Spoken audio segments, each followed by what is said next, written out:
Welcome to the Science of Parenting podcast, where we connect research-based information that fits your family. We'll talk about the realities of being a parent and how research can help guide our parenting decisions. I'm Lori Hayings, parent of three in 3 life stages. I have one launched, I've got one in college and one in high school, and I'm a parenting educator. And I'm Mackenzie Johnson. I'm a parent of 2 young children with their own quirks, and I'm a parenting educator. So today we are going to talk about self-control. Mm-hmm. It's kind of a nice follow-up from our last episode on Stop, Breathe, Talk. Right, that we streamed live. Exactly. It was way fun. And we're really going to look at who has control in parenting this week. So yeah, like self-control. Kid self-control? Grown-up self-control? Grown-up slowing down. Sound hard. Self-control, right? Both sound hard. Yeah. So yeah, when I talk about self-control in my own parenting, it takes some thought. Like it takes some intentionality, right? I have to like give it some practice to like slow down and practice self-control. And I mean, last week we talked about our favorite strategy to do that, right? Yeah. But in case anybody missed it, will you give us like the quick and dirty version of Stop, Breathe, Talk? Definitely. So the Stop, Breathe, Talk is what we really have based a lot of our science of parenting information on.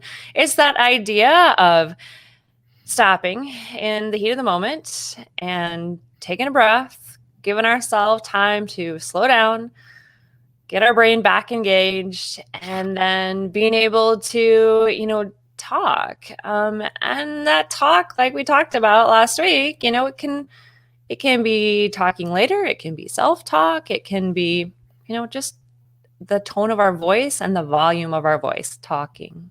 And I think, we talked about it, I mean, like I said last week, but that ability to stop, like even that, like recognizing, I need to stop, right? Like that's one part of self-control. It's like, whoa, I got to get it back together. Yeah. Which leads us. Oh, go ahead. Yeah. Well, it leads us totally right into the idea this week of slowing down. Oh, yeah. Right? Slow down, stop. And then what do we do during this stop, right? That's where the self-control business kind of comes in. Right. Exactly. So that gives us a chance to really start with today's topic, which is self-control, but research typically calls it self-regulation. So I want to read this research tidbit here on self-regulation. So this is just to get us started, first definition. And the idea here is that self-regulation is that conscious control of our thoughts, of our feelings, and our behaviors. So researchers McClellan and Tomany, they call self-regulation the conscious control of thoughts, feelings, or behaviors. So it's our ability to control our own emotions and behaviors. Our ability, right? Our ability. Oh, I have that ability. That's an ability I have. Yeah. Right? Right. You have the ability. We all have the ability. Okay, but I can do that, right? But honesty, our reality, I guess, easier said than done. Right. I mean, even as an adult, you know this about me. I have a highly intense temperament.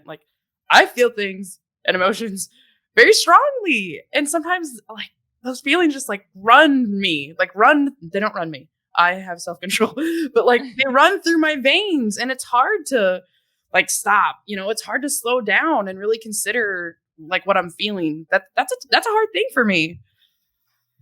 I think that the important thing is that you are very aware of that. And I think that that's a huge piece of, our ability to slow down, our ability to self-regulate, our ability to have self-control, and diving right back into that stop, breathe, talk. You recognize that. And, for me, it's my natural tendency. My temperament is kind of that less intense, that slow boil. Yeah, you are so here so often.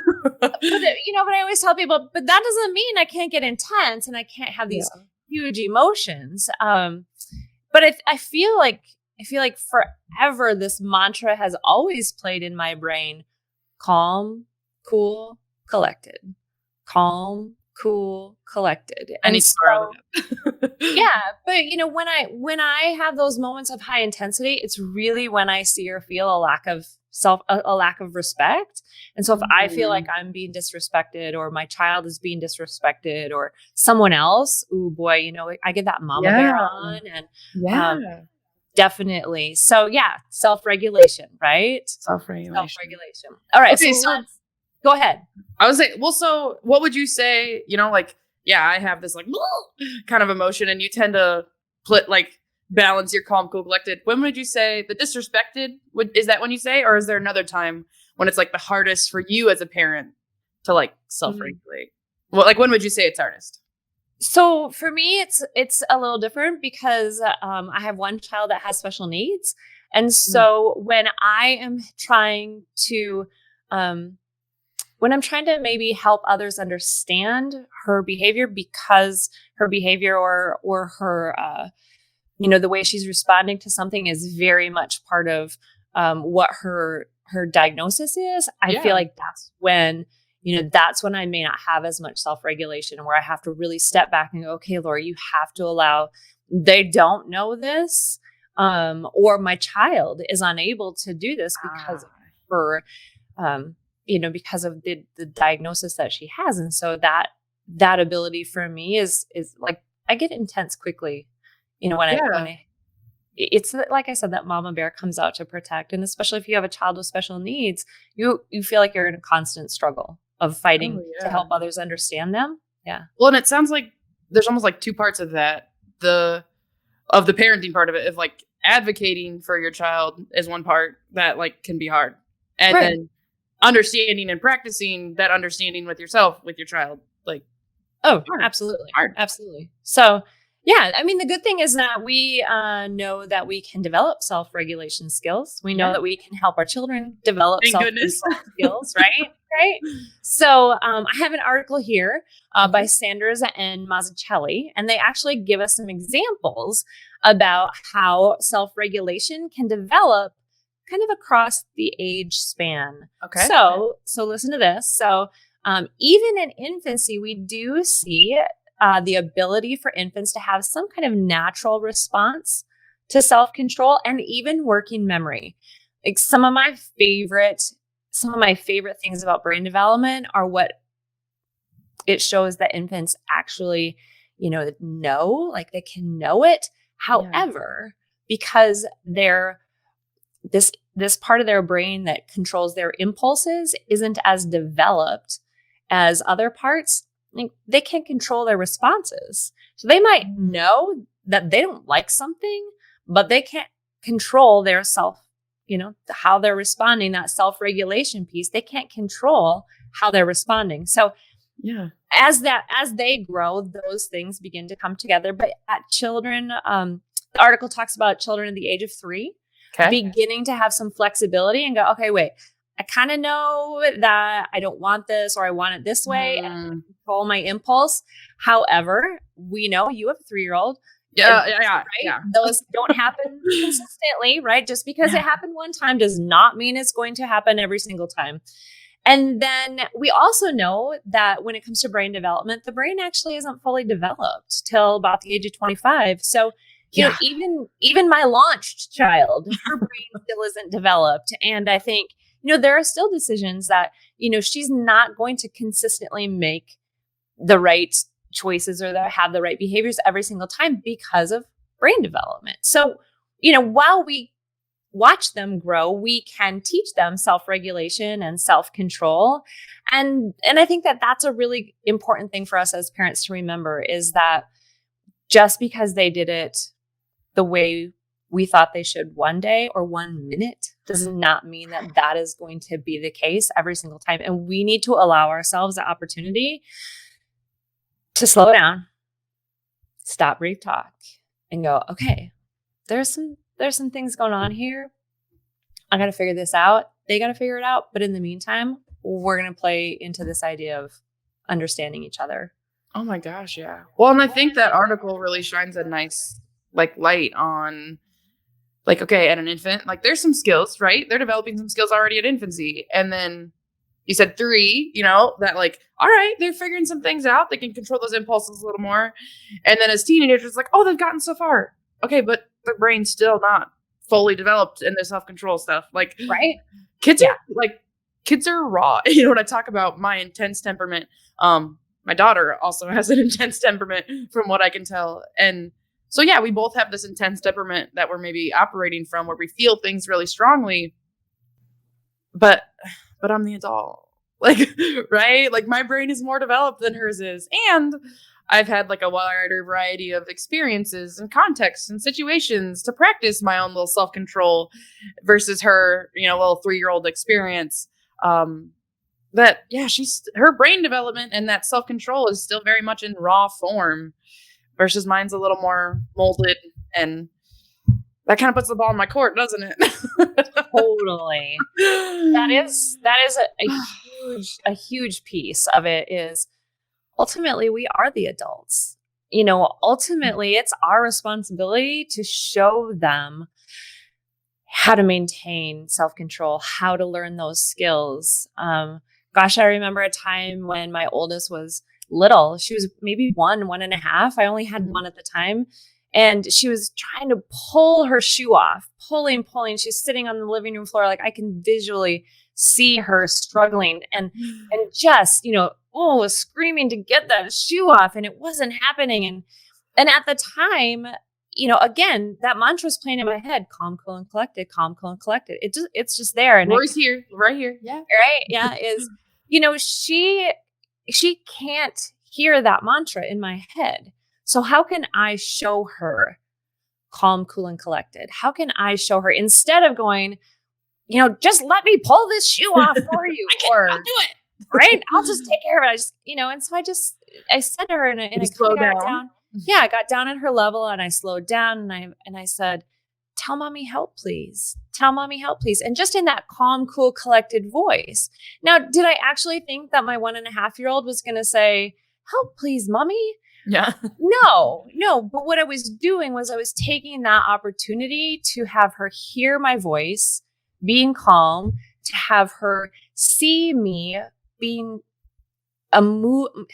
have her see me moving slowly, and just have her see my shoulders relaxed, and just allowing her to go, okay. And I was taking a deep breath and she was taking a deep breath. And so, I just kind of take those moments in the heat of it to go, okay, I need to show her the best thing I can do is model calm, cool, and collected, slow down, take a deep breath. Was I asking her to say, help, please? No, I was trying to model how my body looked, what it sounded like. Yeah. I think of this time with my daughter where So I tend to get like when it's really hard for me to self-regulate is when I'm very like stimulated. Like, so when there's like a lot of sound or like if I'm like really hungry or really tired. And so for a long time when my daughter was like right in that like young toddler stage, every time I would go to cook supper, my partner and I kind of take turns on that. Every time I cook supper, both of us were like falling apart. We're both hungry. Yeah. Like it's loud, like the TV might be on or there's music playing, so like all this stuff happening. And so, yeah, it's really hard for me to self-regulate as a parent when there's like a lot of like sound. Right. And I think like I actually did a blog post on it that like at the stove is a place where it is hard. Yeah. And I think about what is she able to do? What is she, like, how can I handle my hunger and hanger, like hangry feelings? Yeah. And my ability to do that versus hers. But like that time to slow down and go, oh, I'm feeling a lot right now. Like, and so is she. Yeah. But it takes practice, right? Yeah. Like I do not get it right on the first try a lot of the time.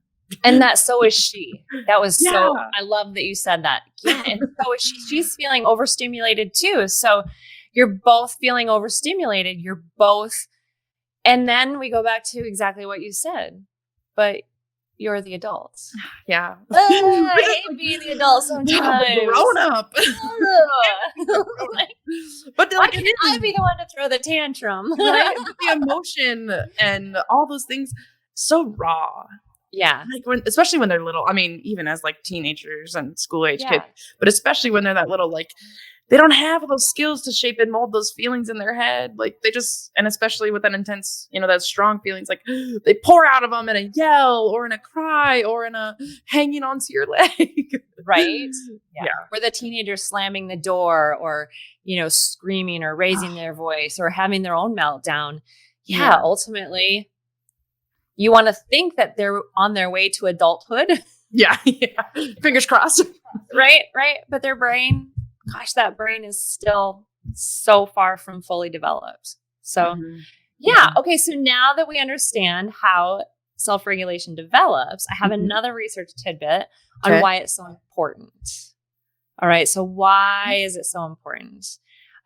So this is a 2011 study that they kind of looked at the whole picture of children's self-control, and they looked at, kind of well-being from the ages of an adult, and they looked at how the children had self-control at like age 3.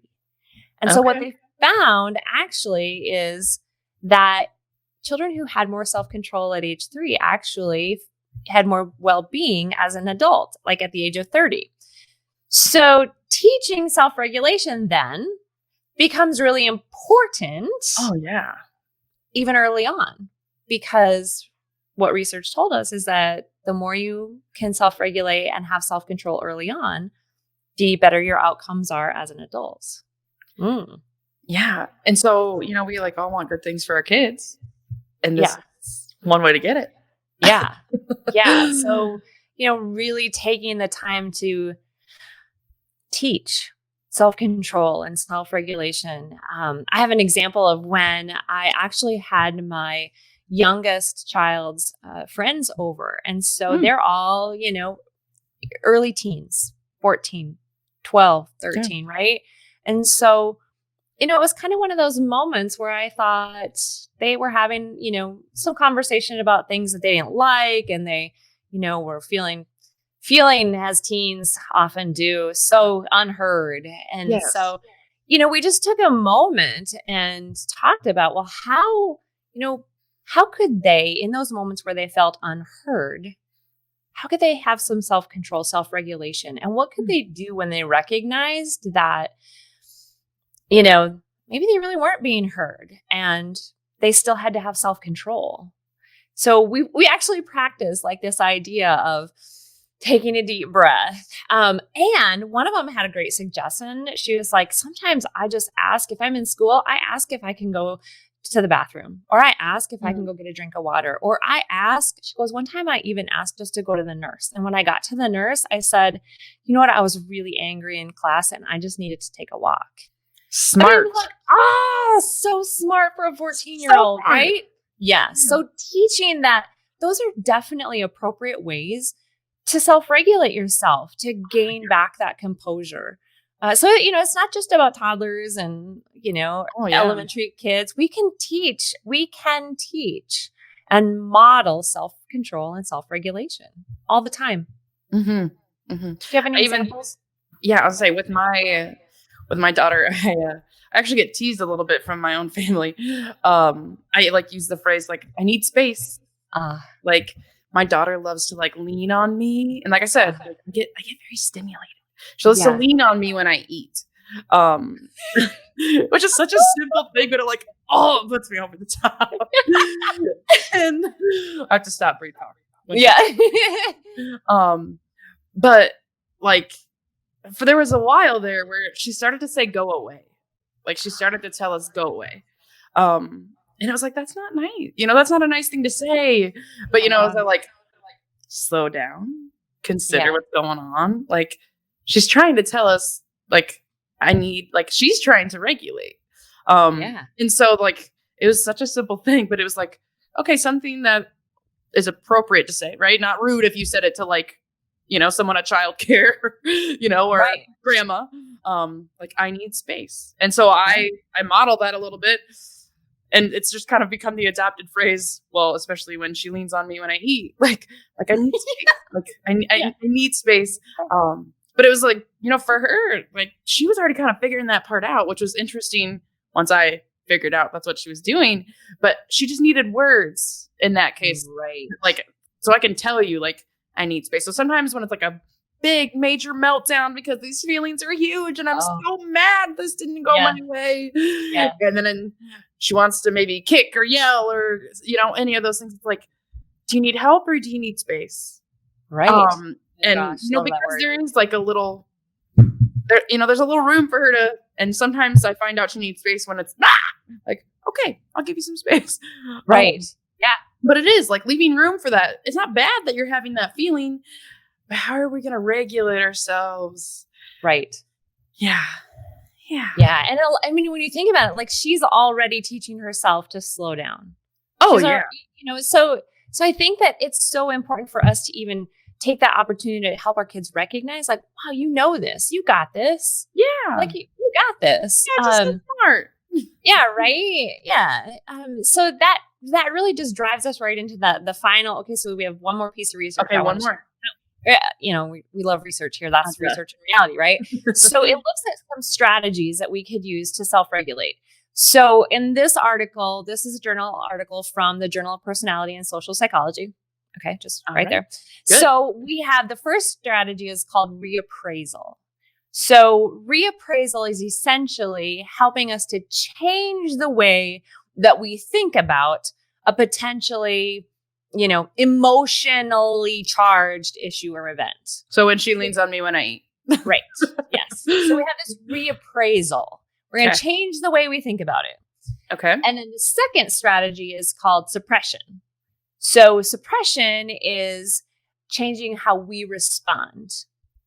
So changing how we respond to this emotionally charged event. So yeah, your example of you changed the way that you thought about her leaning on you. You decided that it was her way of, of teaching herself she also needs space, right? Mm-hmm. Reappraising the situation, reappraising it.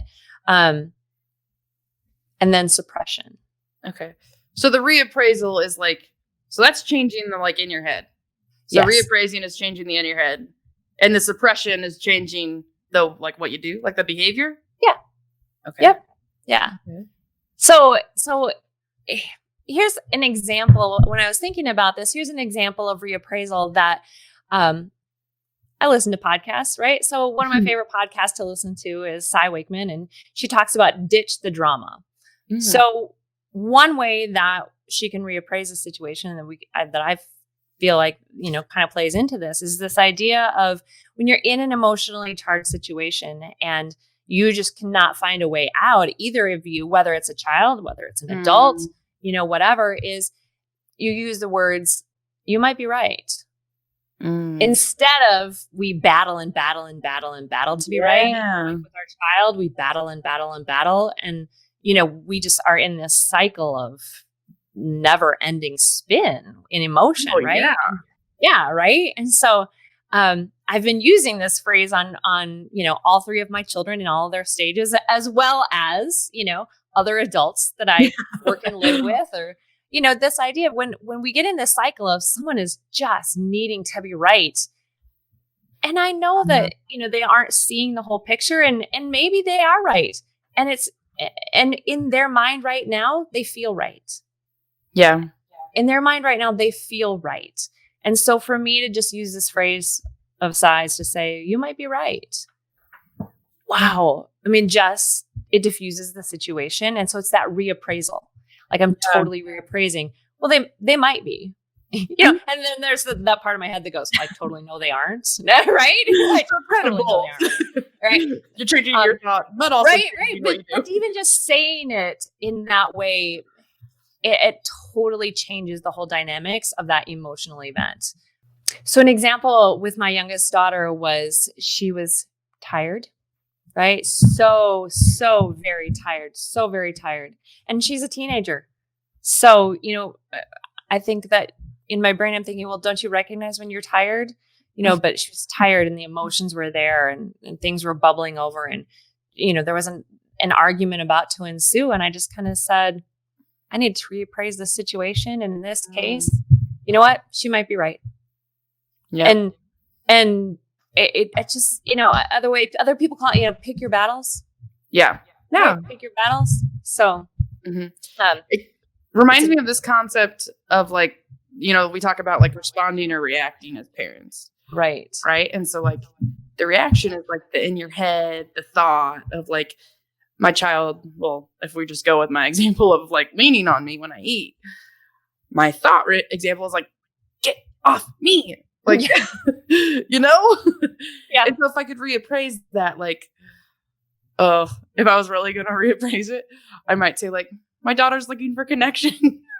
That makes me feel a little bad, but it's a little, but it's honest, right? Like, totally. I'll say in the moment, sometimes it's hard for me to reappraise that. And so, but I talked about, like changing at least what I do about it, instead of like, get off me, Right. that's not nice. Even if my head thought that, I at least am maybe practicing suppression when I say like, mom needs some space to eat. Right. Yeah. And so changing that reaction in my, the reaction, I don't necessarily have to do. The suppression is, I don't necessarily have to go with the thought that comes to my head, that I can change what comes out of my mouth at least. Yeah. And then we come back to stop, breathe, talk, because stop, breathe, talk is more of a suppressive strategy. I love how you say, we dial back when we're already heated. That's such a Mackenzie phrase, dial it back. And this is a reminder right now. Go back and listen to our live podcast if you need a reminder on what stop, breathe, talk is. And so, if you're looking for the next step, kind of look for a time where you could practice that reappraisal and when you might practice that suppression. And honestly, both of these strategies require us to slow down. Oh yeah. Slow down. And we talked about a whole episode last week. That's our favorite strategy to get there. Our favorite strategy to slow down, find a little self-control is that stop, breathe, talk. But when they're ready for that advanced move, maybe we could say, when you're ready for the next step in your own reality this week as listeners, reappraisal, suppression. Yeah. So I feel like we covered a lot today. Yeah, we moved through it. Yeah, right? So maybe we should bring in Kenzie. Are you ready for the next segment? Am I ever? Oh. Maybe. Here she comes. Surprise, you have to be ready. I'm here. So, again, I'm Mackenzie DeYoung, producer, background, and extreme challenger. And it is time for the Stop, Breathe, Talk section of the day. All right. Where we stop, breathe, and talk in reflection on maybe some of the topics that we talked about. So today's question for you, I guess, comes from the idea that we've talked about how we might self-regulate in terms of parenting. We've talked about examples of how we have self-regulated. But I think a great way for some of us who are professionals out in the working world, we can practice this maybe with coworkers or maybe as we're having thoughts about what's happening in the workplace. So my question is, what is one example of a time that, with no names, no real, maybe no like telling examples, but a time that either you've maybe come across a situation that you had to go through this, so tell your side of what emotions you were feeling in practicing self-regulation. So maybe that reappraisal, maybe the suppression. I know for me, I'll give you a second to think about it. I had one of these moments yesterday, where I was just so fired up and I had every thought in the book about like, I'm upset about this and I'm upset about this and I don't know how I'm going to do this. And I'm trying to battle in my brain the idea of, okay, how can I both be true to myself, but then turn around and also give other people the benefit of the doubt. And I tend to think out loud. So how can I think about how I stop, think through it maybe inside my head rather than out loud to give other people that chance to talk as well. So that really just of my own thoughts and feeling going through a work situation. So. Okay, I have one. I want to go first, Lori. Okay. So you don't take mine. I always make you go first. I'm ready today. I have an immediate answer. Probably because Mackenzie DeYoung inspired me. But something that I've learned, and I actually, whether you're a working parent, a stay-at-home parent, like in between, in my personal and professional life, I heard this concept about like, what's your story of the event, right? So like, you have a conversation with your parents or your in-laws or your like significant other or, or your supervisor, coworker, yada, yada, all these people, that we have this story in our own head of the event. And I think sometimes that's a harder part of self-regulation is recognizing that like what I am telling myself about what happened maybe isn't exactly what happened. Right. Yeah. And so like having that, like, it's like a midway, right? It's kind of in that reappraisal, but like, okay, what am I thinking about this? And so I think that's like a skill that I'm definitely still working on developing, right? I'm supposed to have a fully developed brain, but I'm still working on that. But I use that in lots of contexts. Yeah. So what do you think, Lori? Oh, yeah. And I think that, I also I do want to reach out to those parents who listen to us that have children with special needs. And I think that's a place where I absolutely, have to be inside my head and think about, okay, these are real feelings that I'm having. These are real thoughts. This is my story in my head. And is my child capable, whether it's physically, mentally, intellectually, able to do what I expect, what I want. And that could be any age. Is my infant actually capable of doing this? Is my 8-year-old, intellectually, at the point where they can think through the consequence, and is my teenager, is there impulse control there to make the rational decision? But, especially when it comes to my child with special needs, that is where I probably do that most talking is I've got to remember that, the way that she's saying this, because with her ability, she's very direct. And so, in her directness, I have to remember that it's direct. And so I have to, it's there. It's right there. Oh, good reality. Yeah. All right. Yeah. I'll let you off the hook until next week. Oh gosh. All right. So again, thanks for joining us. Go back if you've missed some weeks. You're just at the beginning. So this is season 1. You haven't missed a lot. Thanks for joining us today. And remember, subscribe to our weekly audio podcast. It's on Apple, on Spotify, or your favorite podcast app. You can watch the show video each week. We have some videos. And then once a month, don't forget to join us live. That's where we get to take your comments and questions and, just come alongside us as we tackle the ups and the downs, the ins and outs, and the research and reality all around the science of parenting. The Science of Parenting is a research-based education program hosted by Lori Haynes and Mackenzie Johnson, produced by Mackenzie DeYoung with research and writing by Barbara Dunn Swanson. Send in questions and comments to parenting@iastate.edu and connect with us on Facebook and Twitter. This program is brought to you by Iowa State University Extension and Outreach. This institution is an equal opportunity provider. For the full non-discrimination statement or accommodation inquiries, go to www.extension.iastate.edu/diversity/ext.